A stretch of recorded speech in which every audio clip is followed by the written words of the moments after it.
آپ چاہے کچھ بھی کہیں، انہیں معلوم ہے کہ آپ کی مرضی کے بغیر ایسا نہیں ہو سکتا۔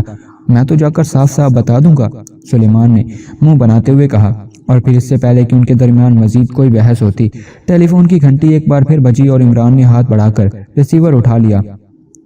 علی عمران بول رہا ہوں، عمران نے کہا۔ اسے دراصل خطرہ لاحق ہو گیا تھا کہ کہیں سر عبد الرحمان یا اماں بی کا فون نہ ہو، اس لیے اس نے سیدھے سبھاؤ اپنا صرف نام بتایا تھا۔ سلطان بول رہا ہوں، یہ تم نے کیا چکر چلا دیا ہے؟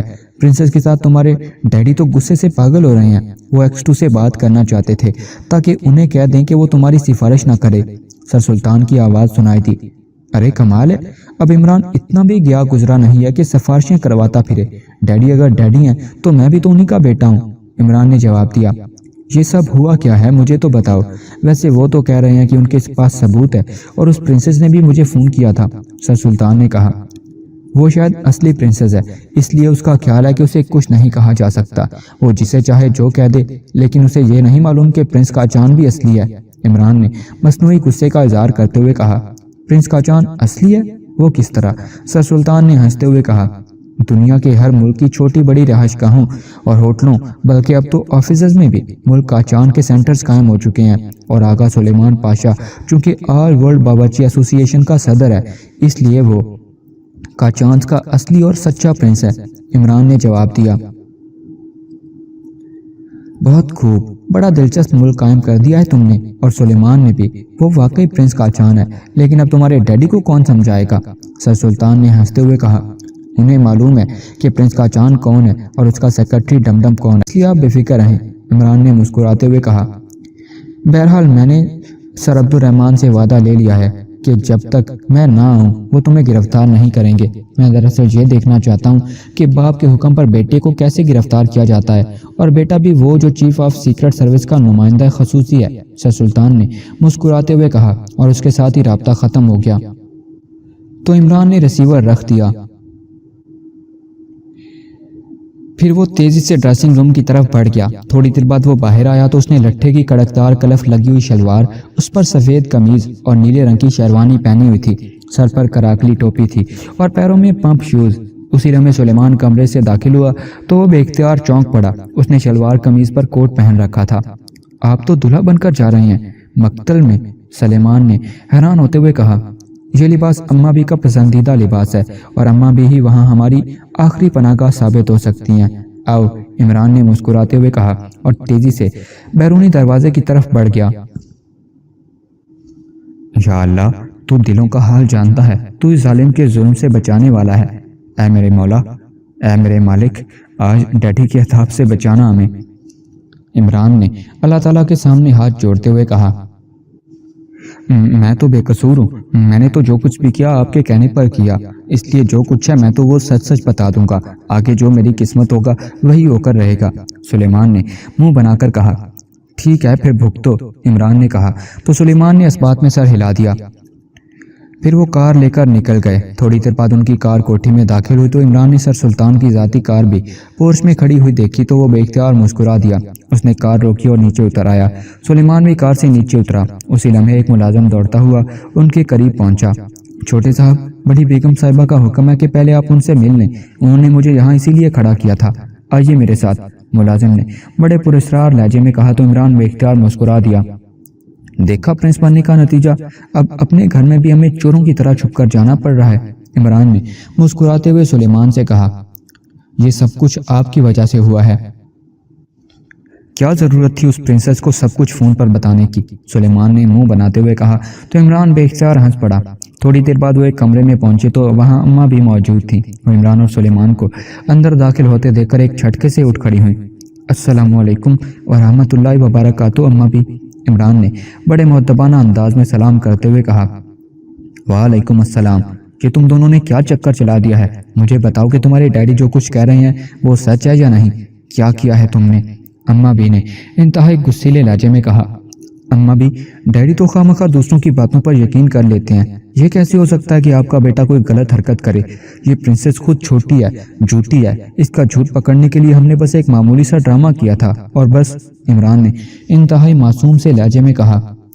لیکن تمہارے ڈیڈی کہہ رہے ہیں کہ ان کے پاس ثبوت موجود ہے، اماں بھی نے کہا۔ آپ بے فکر رہیں، جب ڈیڈی پر ساری صورتحال واضح ہو جائے گی پھر انہیں معلوم ہوگا کہ ان کا بیٹا کوئی غلط حرکت کر ہی نہیں سکتا۔ عمران نے بڑے بااعتماد لہجے میں کہا۔ ٹھیک ہے، آؤ چلو، اماں بھی نے اس بار اطمینان بھرے لہجے میں کہا اور دروازے کی طرف مڑ گئیں۔ تھوڑی دیر بعد وہ سر عبدالرحمن کے خصوصی کمرے میں ایک قطار کی صورت میں داخل ہو رہے تھے۔ سب سے آگے عمران کی اماں بھی تھی، ان کے پیچھے عمران بڑی معصوم صورت بنائے ہوئے تھا، جبکہ سب سے آخر میں سلیمان تھا جس کی نظریں جھکی ہوئی تھیں اور چہرے پر ہلکے سے خوف کے تاثرات نمایاں تھے۔ کمرے میں سر عبدالرحمن کے ساتھ سر سلطان بھی موجود تھے۔ بھابھی السلام علیکم۔ عمران کی اماں بھی کے اندر داخل ہوتے ہی سر سلطان اٹھ کر کھڑے ہو گئے تھے۔ وعلیکم السلام بھائی صاحب، آپ کب آئے ہیں؟ آپ کے آنے کی تو اطلاع ہی نہیں ملی، ویسے بھی آپ بہت کم آتے ہیں۔ اماں بھی بھابھی کو بھی نہیں لاتے۔ اماں بھی نے ایک کرسی پر بیٹھتے ہوئے مسکرا کر کہا تو سر سلطان بھی دوبارہ کرسی پر بیٹھ گئے، جبکہ عمران اور سلیمان اسی طرح خاموش اور مؤدب کھڑے ہوئے تھے۔ سر عبدالرحمن کی نظریں ان دونوں پر جمی ہوئی تھیں، ان کے چہرے پر بے پناہ سختی تھی۔ بھابھی بس کیا کریں، وقت ہی نہیں ملتا، بہرحال وعدہ رہا کہ جلدی میں آپ کی بھابھی کو بھی لے آؤں گا اور خود بھی آؤں گا، سر سلطان نے مسکراتے ہوئے جواب دیا۔ تم یہاں کیوں آئی ہو؟ یہ سرکاری معاملات ہیں، تم اپنے کمرے میں جاؤ، سر عبدالرحمن نے عمران کی اماں بھی سے مخاطب ہو کر کہا۔ یہ کوٹھی ہے، تمہارا دفتر نہیں ہے، اور عمران سے میں نے پوچھ لیا ہے، اس نے بتایا ہے کہ وہ موئی کافر پرنسس جھوٹ بول رہی ہے۔ دیکھو اپنے بیٹے کی طرف دیکھو، کہ تمہیں نظر نہیں آ رہا کہ اتنا معصوم لڑکا بھی دھوکہ کر سکتا ہے؟ ایک تو تمہیں اپنے بیٹے پر اعتبار نہیں آتا، دوسروں پر چاہے وہ کافر ہی کیوں نہ ہو ان کی بات پر فوراً اعتبار آ جاتا ہے۔ کیوں بھائی صاحب آپ بتائیں، میرا عمران بھلا کسی کو دھوکہ دے سکتا ہے؟ اس کا لباس دیکھیں، اس کی معصوم اور پاک صورت دیکھیں، دھوکہ دینے والے بھلا ایسے ہوتے ہیں؟ اماں بھی نے اس بار غصیلے لہجے میں کہا تو سر سلطان بے اختیار مسکرا دیے۔ میں نے اس کے دھوکے اور فراڈ کی تصدیق کر لیا سر احمد ثالث سے۔ مجسمہ جو آدمی لے آیا تھا اس نے وہاں اپنا نام سپرنٹینڈنٹ فیاض بتایا تھا، اور میں نے سر احمد ثالث سے اس کا حلیہ معلوم کر لیا ہے، وہ حلیہ سپرنٹینڈنٹ فیاض کا ہی بتایا گیا ہے۔ اب بتاؤ وہ پرنسس غلط کہہ رہی ہے یا یہ صاحبزادے جو اس وقت معصوم شکل بنائے کھڑے ہوئے ہیں؟ سر عبدالرحمن نے انتہائی غصیلے لہجے میں کہا۔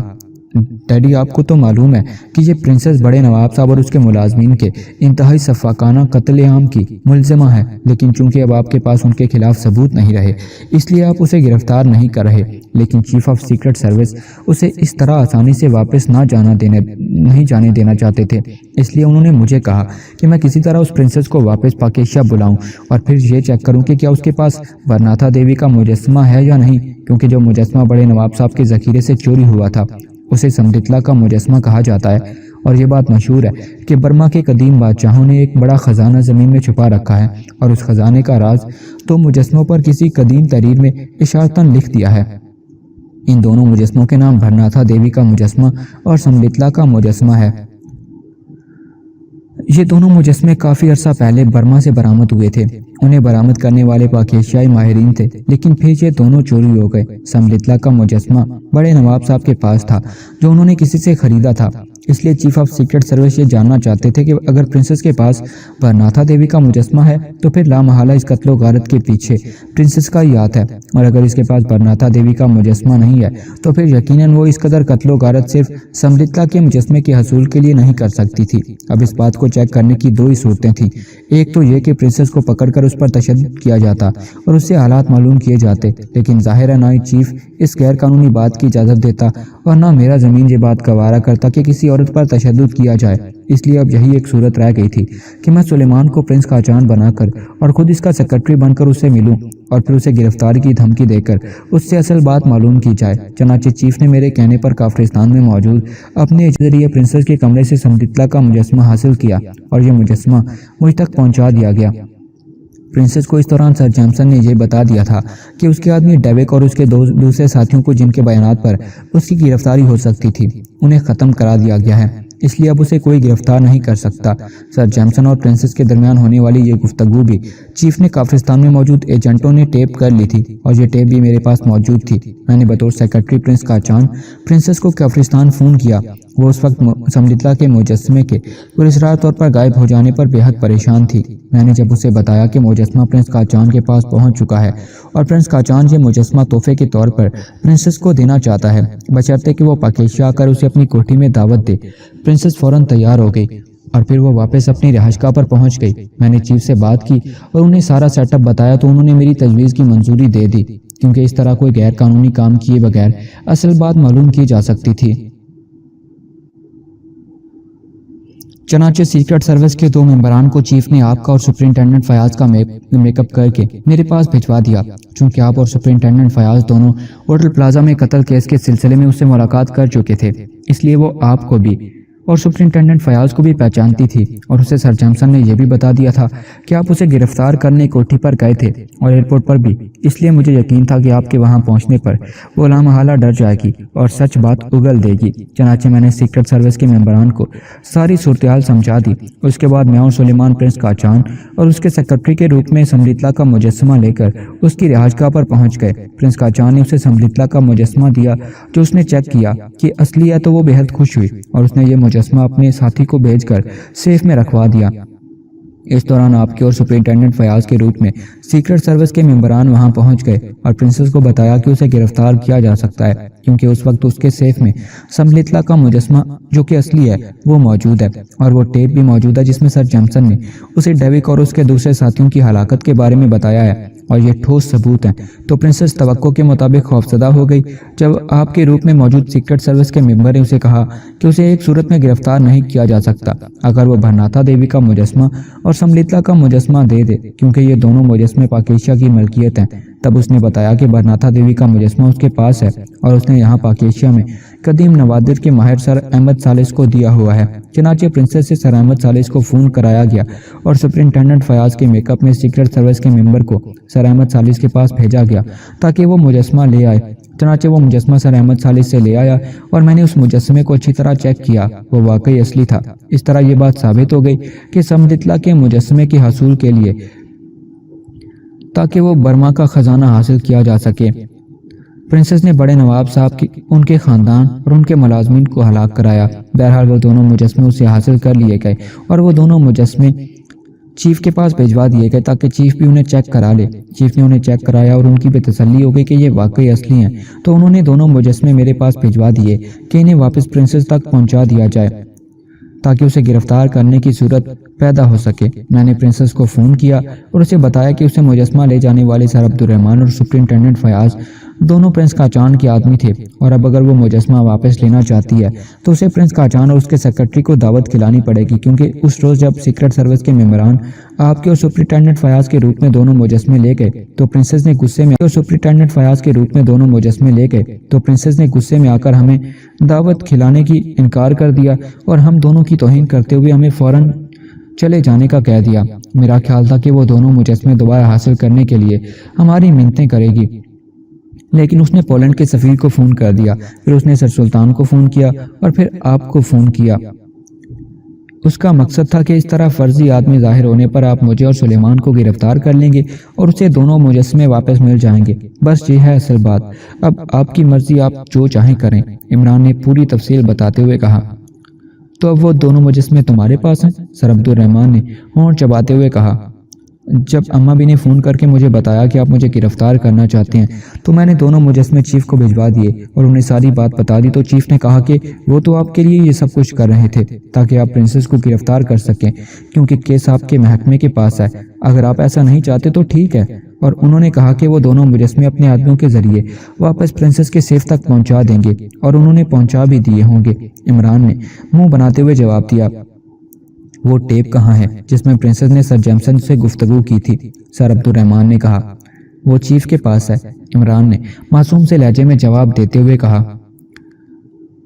تو پھر اب پرنسس کو کیسے گرفتار کیا جا سکتا ہے؟ اب تو تمام ثبوت ختم ہو گئے، اب صرف ان دونوں مجسموں کی بنیاد پر تو اسے گرفتار نہیں کیا جا سکتا، سر عبدالرحمن نے ہونٹ چباتے ہوئے کہا۔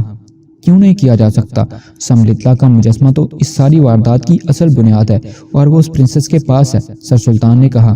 لیکن پہلے تو تم مجھے اس کی گرفتاری سے روک رہے تھے کہ اس طرح پاکیشیا کا نقصان ہوتا ہے، اب خود کہہ رہے ہو کہ اسے گرفتار کر لیں، سر عبدالرحمن نے کہا۔ دوستو، آپ سے گزارش ہے اگر آپ چینل پر نئے ہیں تو چینل کو سبسکرائب کریں اور گھنٹی کے نشان کو پریس کریں تاکہ آنے والی تمام ویڈیوز کی نوٹیفیکیشنز آپ کو فوراً سے مل جایا کریں۔ شکریہ۔